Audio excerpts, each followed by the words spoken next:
Good morning all of you. जैसा कि आप सभी देख रहे हैं कि आज का जो हमारा न्यू चैप्टर है वो क्या है, खाद्य उत्पादन में वृद्धि की कार्यविधि। मतलब हम जो अपना फूड प्रोडक्शन है वो किस तरह से उसको इंक्रीज़ करें, उसका प्रोसीजर क्या होगा, ये हमारा नेक्स्ट चैप्टर है। साथ ही साथ में मैंने आपको इससे पहले बताया था कि न्यू सिलेबस क्या है उसको देखिए, लेकिन मुझे भी कहीं दिखा नहीं। 11th क्लास और 9th क्लास का जो न्यू सिलेबस जो है, जो चेंज हुआ है वो तो आ चुका है, लेकिन 12th क्लास का नहीं आया। फिर मेरे दिमाग में एक चीज़ आया कि अगर न्यू सिलेबस चेंज होकर आ भी जाता है, हो सकता है आ भी क्या होगा या आने वाला होगा, तो आप लोगों को ये जो 12th क्लास की जो पढ़ाई है ये केवल बोर्ड एग्ज़ाम को पास करने के लिए नहीं है कि हम बोर्ड एग्ज़ाम को पास आउट कर जाए, 12th क्लास से हम निकल जाए, हम लोग मेरा तो काम हो गया, इतना ही है। तो फिर आप न्यू सिलेबस का वेट कीजिए। नहीं तो मैं आपको एक तरीका बताती हूँ कि आपको, क्योंकि आप 12th क्लास में हो तो आपको पूरा सिलेबस तो कवर करना ही करना है, क्योंकि कोई भी कंपटीशन एग्ज़ाम होगा, आपको 12th क्लास के बाद किसी अच्छे इंस्टीट्यूट में जाके आपको एडमिशन लेना है। तो उसके लिए ज़रूरी है कि पूरा जो 12th क्लास का सिलेबस है वो पूरा कंप्लीट हो, क्योंकि जब भी कोई कंपटीशन एग्ज़ाम होता है तो उसमें 12th क्लास के सिलेबस के साथ साथ 11th क्लास का भी सिलेबस पूरा कम्प्लीटली पूछा जाता है। तो आपको 12th क्लास का अपना पूरा जो है, ठीक है, चाहे वो फिजिक्स, केमिस्ट्री, बायो हो, ये तीनों को पूरा कवर तो करना है। साथ ही साथ में 11th क्लास का भी जो होल सिलेबस है उसको भी आपको लेके चलना है। और अगर आप बायो के फील्ड में जाते हो, particularly biotechnology, B pharma, MBBS, ठीक है, तो इसमें तो बायो तो आपकी बहुत ही उसमें मजबूत पकड़ होनी चाहिए। और वो मजबूत पकड़ ऐसे नहीं होगी कि कोविड-19 की वजह से जो सिलेबस वहाँ से हट गए थे उन चैप्टर को हमने पढ़ा नहीं और बाकी चैप्टर्स को पढ़ा नहीं, पूरा कम्प्लीटली आपके पास नॉलेज होगी तभी आप कोई एग्ज़ाम को क्लियर कर सकते हो। अगर इस दौरान न्यू सिलेबस आ भी जाता है तो न्यू सिलेबस में जो भी टॉपिक दिए होंगे हम उस पर बहुत ही अच्छे से उसको हम पढ़ेंगे, लेकिन उसके साथ साथ में उस न्यू सिलेबस में जो चीज़ें नहीं भी होंगी उसको भी हम पढ़ेंगे। बिकॉज ये जो है ये मैं आपके लिए कर रही हूँ, आपके फ़ायदे के लिए कर रही हूँ। तो आई होप आपको मेरी बातों समझ में आ रही होंगी। तो आज का हम ये जो हमारा चैप्टर है इसको हम अभी कंटिन्यू करते हैं। क्या है खाद्य उत्पादन में वृद्धि की कार्यनीति। ये इसको बायो के चैप्टर में, NCERT के चैप्टर में इस वाले टॉपिक को क्यों रखा गया, इसका एक रीज़न ये है कि जो भी खाद्य उत्पादन में जो भी वृद्धि होती है, आप देखते होंगे कि गेहूं की नई नई किस्में आती हैं, धान की नई नई किस्में आती हैं, ठीक है, और अलग अलग टाइप की काउज हैं, आपने सुना होगा। अभी आप इस चैप्टर में आगे पढ़ोगे भी कि साहिवाल होती हैं, उसके बाद करन स्विस एक गाय है। तो इन सब का जो बनाने का, इन सब गाय का या धान का या गेहूं के बनाने का जो प्रोसीजर होता है वो आपके खेतों में नहीं होता, बल्कि उसको लैब में उसकी प्रिपरेशन की जाती है, लैब में उसको तैयार किया जाता है।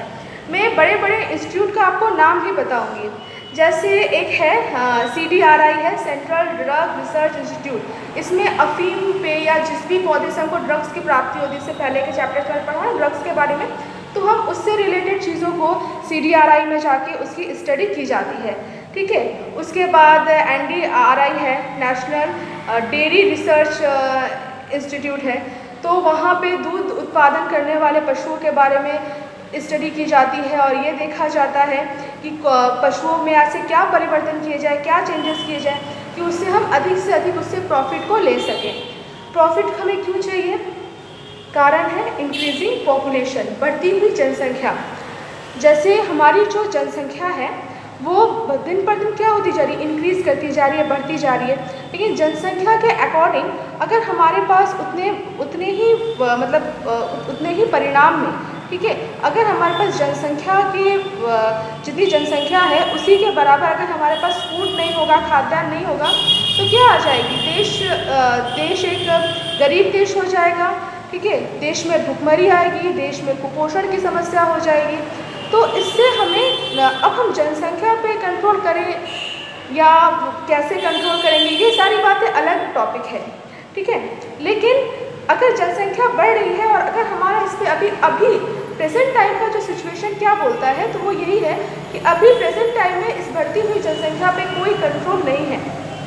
तो इस बढ़ती हुई जनसंख्या पे इसके अकॉर्डिंग हमें फूड को सप्लाई करना है, ठीक है। अलग अलग तरह के खाद्य उत्पादों को, तो जनसंख्या के मुताबिक हमें भोजन की प्राप्ति लोगों को करवानी है। नहीं तो क्या होगा, हमारा देश की जो बोलते हैं ना अलग अलग आती है ग्रोथ रेट्स जो आती हैं, ठीक है। तो उतना तो मुझे इकोनॉमिक्स नहीं पता है, लेकिन जो दिखाता है कि इतना मतलब भारत की जो इकोनॉमी है वो इतने पीछे चल रही है, जीडीपी इतना गिर गया, ये हो गया, तो वो सब कहीं ना कहीं इसी टॉपिक से आपका रिलेटेड है, इसी टॉपिक से आप उसको जोड़ के देख सकते हो। तो पहली बात आपको समझ में आई कि खाद्य उत्पादन में वृद्धि हमें किस लिए आवश्यक है। खाद्य उत्पादन में वृद्धि हमें इसीलिए आवश्यक है ताकि अपनी बढ़ती हुई जनसंख्या का ये जो इशू है, ठीक है, ये मतलब अपनी बढ़ती हुई जनसंख्या के हर एक लोगों को हम भोजन की प्राप्ति करवा सकें, हम उनको भोजन प्रोवाइड करवा सकें, ठीक है।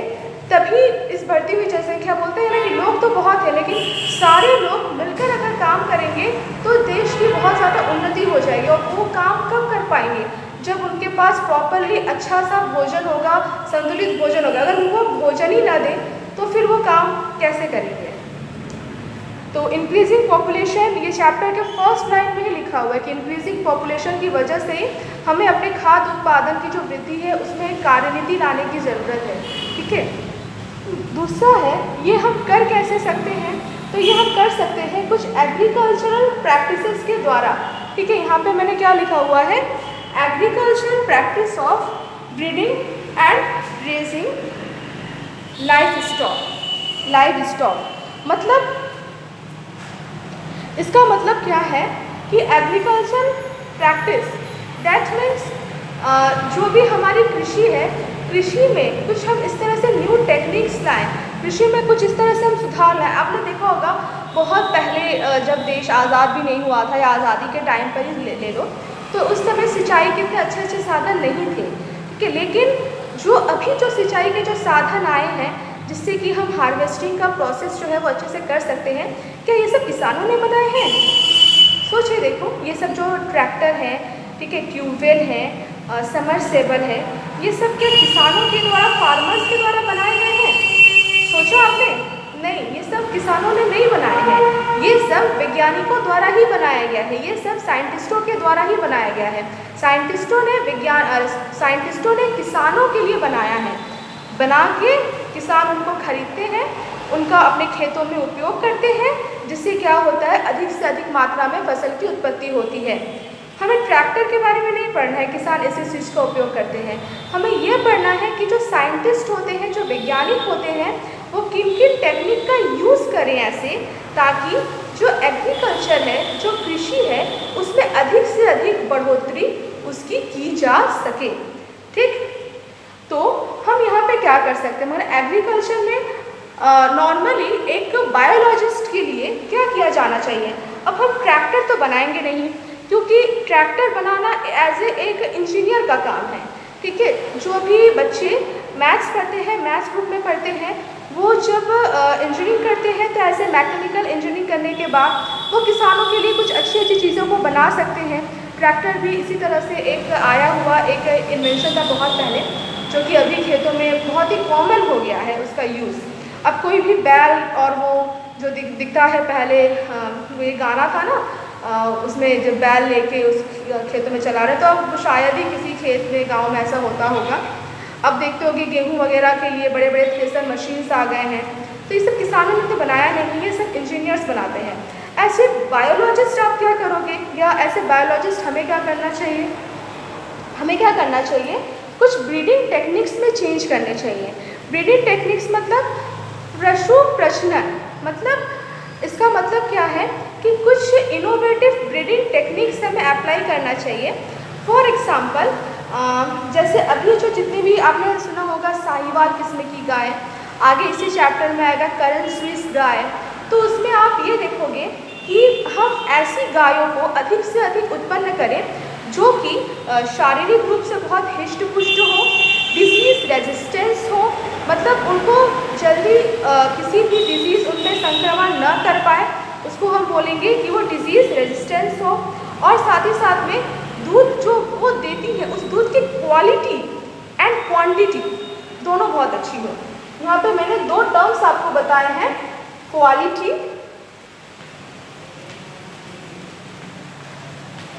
उनकी क्वालिटी और क्वांटिटी। आई होप आपको ये दोनों वर्ड से आप परिचित हो गए। क्वालिटी का मतलब क्या होता है? उसकी गुणवत्ता बहुत अच्छी हो।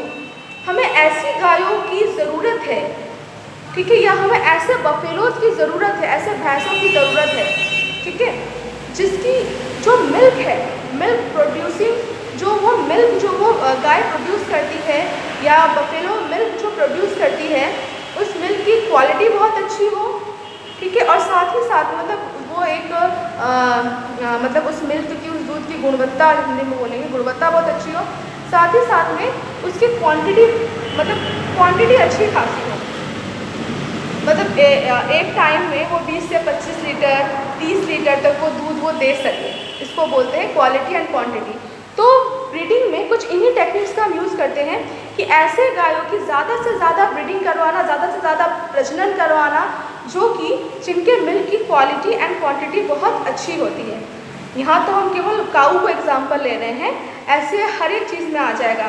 ऐसे जो लोग पोल्ट्री फॉर्म हो, जैसे जहाँ पे मुर्गी बत्तख पालन जहाँ पे होता है, ठीक है, जिसको हम कुक्कुट पालन या पोल्ट्री फार्म नाम उसका दिया जाता है, तो उसमें क्या किया जाता है? उसमें ऐसे बत्तख या उसमें ऐसे मुर्गियाँ पाली जाती हैं जो, मान लो कि अगर हम मुर्गियों का पालन करें अंडे उत्पादन के लिए, तो उनके अंडे की क्वालिटी भी बहुत अच्छी हो और काफ़ी ज़्यादा मात्रा, मतलब क्वांटिटी भी उनकी काफ़ी अच्छी हो। तो ऐसे हर जो भी मतलब जो भी इस तरह से जिन भी जंतुओं का हम यूज़ करते हैं, तो उन जंतुओं में हम क्या क्या ब्रीडिंग टेक्निक्स को ला सकते हैं, जिससे कि उनसे हमको जिस भी पदार्थ की प्राप्ति होती है, वो पदार्थ की क्वालिटी और क्वांटिटी दोनों बहुत अच्छी हो जाए। दूसरा क्या है? Raising life stock. Raising life stock का मतलब क्या है? कि पशुधन में वृद्धि करना। एनसीईआरटी में इसमें लिखा है, रेजिंग लाइफ स्टॉक का मतलब होता है पशुधन में वृद्धि करना। मतलब ऐसे पशुओं को ज़्यादा से ज़्यादा मात्रा में उत्पन्न करवाना, जिससे हमें अधिक से अधिक मात्रा में धन की प्राप्ति हमें हो सके, ठीक है, जो कि हमारे लिए प्रॉफिट का सौदा हो। अगर हम किसी गाय के पीछे 1000 रुपये पर मंथ खर्चा करते हैं, तो हम ये बदले में उसे एक्सपेक्ट तो कर सकते हैं ना कि उसके बदले में वो हमें 5000 देगी, ठीक है। अगर वो 1000 उसके पीछे हम खर्चा कर रहे हैं, लेकिन प्रॉफिट हमें 500 का ही हो रहा है, मतलब हमें लॉस हो जा रहा है 500 का, तो फिर ऐसे बिजनेस से हमें क्या फ़ायदा, ठीक है। तो इसी तरह से कुछ इस तरह से टेक्निक यूज़ करना, जिससे कि रेजिंग लाइफ स्टॉक हो सके, मतलब पशुधन में वृद्धि की जा सके। पशुओं के द्वारा जो हम धन प्राप्त करते हैं, उसमें दिनों पर दिन वृद्धि की जा सके, कुछ ऐसी टेक्निक्स का यूज़ करना। अब क्या है, यहाँ पर नेक्स्ट पॉइंट लिखा हुआ है कि 70% ऑफ वर्ल्ड लाइफ स्टॉक जो है वो कहाँ पे है? वो है इंडिया एंड चाइना। मतलब जितने भी सारे आप पशुओं को देखते हो, जिसको कि हम ऐसे लाइफ स्टॉक बोल सकते हैं। अब ऐसे कौन कौन से पशु हैं जिसको कि आप लाइफ स्टॉक बोल सकते हो? गाय, भैंस, सुअर, ऊँट, बकरी और मुर्गी, ठीक है, बत्तख, मतलब जिन चीज़ों से हमें कुछ चीज़ों की प्राप्ति होती है, ठीक है। बहुत सारे ऐसे जंतु हैं जिनको कि हम पालते हैं हमारी प्रॉफिट के लिए। तो ऐसे जितने भी जंतु को जिनको हम अपने प्रॉफिट के लिए पालते हैं, उसी को हम लाइफ स्टॉक का नाम देते हैं। अब इसमें डॉगी भी आ जाएगा, बिकॉज डॉगी को भी जो आप पालते हो, वो आपके कहीं ना कहीं उनके पीछे एक प्रॉफिट छुपा होता है, क्योंकि आप उनसे सिक्योरिटी चाहते हो, ठीक है। आप चाहते हो कि आपके घर की सेफ्टी हो, इसीलिए आप उनको पालते हो, ठीक है। घोड़ा भी आ जाएगा, क्योंकि घोड़े से आप उसके लिए आप उन पर वजन ढोने का काम करते हो, ठीक है, एक जगह से दूसरी जगह पर जाने का काम करते हो, ठीक है। बड़े बड़े पहाड़ी जगहों में देखोगे तो वहाँ पे आपको ई रिक्शा, ऑटो वगैरह आपको नहीं दिखेंगे, वहाँ पे आपको घोड़ा, खच्चर, यही सब कुछ आपको दिखने को मिलेगा। मैं अभी 2-3 साल हुआ होगा, जस्ट राजगीर गए थे हम लोग, मेरी पूरी फैमिली गई थी। तो वहाँ पे जब हम लोग गए तो वहाँ पे कहीं भी मुझको ऑटो नहीं दिखा। मतलब लोगों के पास कारें तो थी, लेकिन जिनके पास कार भी थी, वो भी अपने कार को छोड़ के होटलों में ऐसे छोड़ के जो वहाँ पे टट्टू होते हैं ना, उससे, या जिसको इक्का बोलते हैं, उस पर बैठ के लोग वहाँ पे घूम रहे थे। तो मुझे तो बहुत डर लग रहा था, मतलब इस तरह से जो माहौल था, जैसे मुझे लग रहा था कि घोड़ा कब उसका पैर फिसल जाए, क्योंकि जो घोड़ा होता है ना, वो ऊबड़ खाबड़ भूमि में ही अच्छे से चल पाता है। अगर उसको आप प्लेन जगह दे दोगे, क्योंकि जो सड़क होती है, जो रोड होता है वो प्लेन होता है, तो प्लेन चीज़ पे अगर घोड़ा दौड़ता है तो वो स्लिप करने के चांस रहता है, और स्लिप करेगा तो खुद तो गिरेगा ही, साथ ही साथ में जो इक्का है उस पर बहुत सारे मतलब कम से कम 5-10 लोग बैठे रहते हैं, उन सबको वो गिरा देगा। तो मुझे बहुत डर लग रहा था वो सोच के कि कब ये घोड़ा गिर जाए, क्योंकि वो एक मतलब जंगलों में आप उसको चलाओ तो वो काफ़ी अच्छे से चलेगा और आपको गिराएगा नहीं, लेकिन सड़क पे प्लेन जगह पे आप उसको चलाओगे तो वो गिर जाएगा। तो फिलहाल ये टॉपिक हमारा नहीं है, हमारा टॉपिक है लाइफ स्टॉक। मतलब जो लाइफ स्टॉक है अर्थात जो पशुधन है, ऐसे पशु जिनसे हमें अधिक से अधिक मात्रा में, जिनसे हमको धन की प्राप्ति होती है, ऐसे जो पशु हैं वो 70% पूरे वर्ल्ड में 70% उनकी जो पॉपुलेशन है, उनकी जो आबादी है वो इंडिया एंड चाइना में है, ठीक है, भारत और चीन में है उनकी जनसंख्या पॉपुलेशन। लेकिन उनकी जो प्रोडक्टिविटी रेट है वो 25% ही है, यानी कि हमें उनसे जितना प्रॉफिट होना चाहिए उसका 25% ही हमें उससे प्रॉफिट हो रहा है। अब इस चीज़ को इस तरह से समझो, जैसे मान लो कि कोई भी एक स्टूडेंट है, उसके पास कैपेसिटी है कि वो 70% ला सकता है। कोई एक स्टूडेंट है जिसके पास ये कैपेसिटी है कि वो 70% तक मार्क्स ला सकता है, लेकिन वो मार्क्स ला रहा है 25% ही, तो काफ़ी ज़्यादा कमी हुई कि नहीं।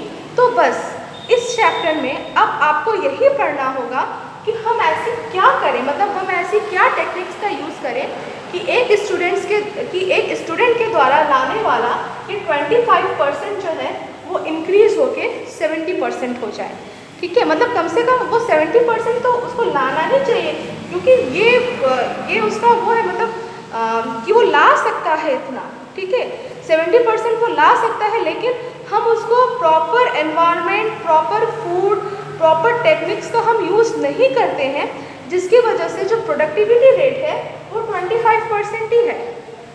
जैसे एक बच्चा है, वो बच्चा आप जैसे आप लोग में से बहुत लोग बोलते होंगे कि हम 13 घंटे 14 घंटे या 13-14 घंटे छोड़ो 5-6 घंटे हम लगातार पढ़ाई कर सकते हैं। लेकिन तो अगर कोई समझ में आ रहा होगा कि अगर 70% अगर कोई भी बच्चा ला सकता है, लेकिन अगर वो ला रहा है 25% ही, तो कहीं ना कहीं कमी है। जैसे अभी मैंने बीच में ब्रेक हो गया बिकॉज मुझे किसी से बात करने के लिए जाना पड़ा, तो मैं अपने टॉपिक को कंटिन्यू करना चाहती हूँ। जैसे कि मैंने अभी आपको एग्जांपल हम दे रहे थे ना कि कोई भी एक बच्चा है जो कि बोलता है कि हम 14-15 घंटे, या मान लो अगर वो बोलता है कि हम 6 घंटे लगातार पढ़ाई कर सकते हैं, तो बहुत बच्चे ऐसे होते हैं जो 6 घंटे 5 घंटे लगातार नॉन स्टॉप पढ़ाई कर सकते हैं। लेकिन अगर हम उनको ये बोले कि ठीक है, हम तुमको एक कमरे के अंदर बंद कर देते हैं, ना तुमको खाना देंगे, ना पानी देंगे, ना तुमको मतलब ना ही तुमको लाइट देंगे, ना ही पंखा देंगे, 6 घंटे पढ़ के दिखाओ, तो आप समझ सकते हो कि आप अगर 6 घंटे पढ़ सकते हो तो आप इसीलिए 6 घंटे पढ़ाई कर सकते हो, क्योंकि हर 1 घंटे आधे घंटे में आप उठते हो, पानी पीते हो, कुछ ना कुछ खाते हो, थोड़ा सा घूम लेते हो, पंखे के नीचे बैठे हो, प्रॉपर लाइट आपको मिल रही है, खाने के लिए अच्छे अच्छे चीज़ें आपको मिल रही है, न्यूट्रिशनल फूड आपको मिल रहा है, तभी आप अपना 100% उसमें दे पा रहे हो। ऐसा ही कुछ हमारे एनिमल्स के साथ भी है, हमारे जानवरों के साथ भी है। जानवर से हम ये एक्सपेक्ट करते हैं कि अगर वो 70% दे सकता है तो वो 70% दे, कम से कम 70% दे, लेकिन 70% देने के लिए हमको उसको हवा, पानी, लाइट, उसको अच्छा भोजन, ये सब कुछ भी देना हमारी रिस्पॉन्सिबिलिटी है, ठीक है, जो कि हम नहीं दे सकते हैं, मतलब जो कि हम नहीं दे रहे हैं। तो अगर हम किसी बच्चे को नॉर्मली, मैंने आपको एक तरह से अंतर करके दिखाया कि एक बच्चा है जो कि 5 से 6 घंटे या 14 घंटे लगातार पढ़ सकता है, लेकिन तभी पढ़ सकता है जब उसको सारी प्रॉपर चीज़ें आप उसको प्रोवाइड करवाओगे, ठीक है। अगर आप उसको कुछ प्रोवाइड ही नहीं करवा रहे हो, खाने को खाना ही नहीं है, पानी नहीं है पीने के लिए, बेचारा भूखा प्यासा बिना लाइट के बिना पंखे के कोई भी नहीं पढ़ सकता है, ठीक है। और साथ साथ में मोबाइल भी अगर ले लिया जाए, बुक्स ले ली जाए, तो फिर वही चीज़ है कि वही चीज़ आप देखोगे तो कोई भी, मैं जब देखती हूँ गांव वगैरह में, तो गाय भैंस उनको केवल भूसे पर डाल दिया जाता है कि भूसा खाओ, और दूध की एक्सपेक्टेशंस रखी जाती है कि दूध को गाढ़ा देगी, जैसा खिलाओगे वैसा ही तो दूध की प्राप्ति होगी ना। तो कुछ ऐसे टेक्निक्स को इस चैप्टर में हमें पढ़ना है, और साथ ही साथ में कुछ मोरल वैल्यूज़ भी हैं कि हमें क्या क्या करना चाहिए। साथ ही साथ में कुछ मोस्ट इम्पॉर्टेंट है इस चैप्टर में कुछ साइंटिफिक टेक्निक्स, कुछ साइंटिफिक टर्म्स जो कि आपको समझना बहुत ही ज़रूरी है। तो आज के लिए केवल इतना ही। आई होप आपको आज का वीडियो अच्छे से समझ में आया होगा। और साथ ही साथ में मैं आज फिर आपसे बोलूँगी कि आप डेली बेसिस पे आप प्रेयर करते रहो ताकि जल्दी से सब कुछ सारी सिचुएशन नॉर्मल हो सके। और जैसे रशिया ने आ रही थी न्यूज़, मैंने देखा था कि उसने जो वैक्सीन है उसको बना लिया है। उसका जो वैक्सीन है वो 3rd स्टेज में है, ह्यूमन ट्रायल उसका सक्सेसफुली कंप्लीट हो चुका है। WHO की परमिशन मिलेगी और अगस्त तक वो जो अपना वैक्सीन है वो मार्केट में उतार देगा। तो बस उसका वैक्सीन सक्सेसफुल हो और जल्दी से वैक्सीन आ जाए, सबको लग जाए और उसके बाद हम जो अपने रूटीन लाइफ में थे वो लाइफ हमारी कंटिन्यू हो जाए। तो प्लीज़ प्रेयर करना कि सब कुछ, कि सभी लोग सही रहें, सभी लोग स्वस्थ रहें और सभी लोग अच्छे से पढ़ाई करते रहें। ठीक, तो थैंक यू।